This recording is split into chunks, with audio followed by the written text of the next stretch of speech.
Hi అండి. ఈ రోజు అయితే మనం ప్రెసెంట్ టాపిక్ ఏం నడుస్తుందంటే కల్తీ మద్యం గురించి నడుస్తుంది. సో ఆ కల్తీ మద్యం తయారయ్యే ఊర్లో అయితే మనం ఇక్కడ ఉన్నాము. ఆ కల్తీ మద్యం ఎలా తయారవుతుందో ఊరి ప్రెసిడెంట్ గారు అయితే ఇక్కడ ఉన్నారు. సో ఆయన్నే అడిగి తెలుసుకుందాం రండి.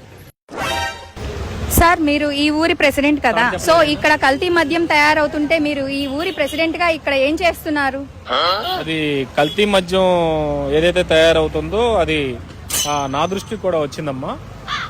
అయితే నేను దాని గురించి వెళ్ళి వాళ్ళని అందరినీ నిలబెట్టేసి కడిగేద్దామని చెప్పి వెళ్ళి వాళ్ళతో మాట్లాడినప్పుడు, సార్ మేము 3 బ్రాండ్లు అయితే తయారు చేస్తున్నాము, కానీ ప్రతి బ్రాండ్ కూడా మీ పేరుతో ప్రెసిడెంట్ అని చెప్పేసి దాన్ని అమ్ముతామని చెప్పారు. అందుకే నేను దాని గురించి వాళ్ళని ఏం చేయలేకపోయాను.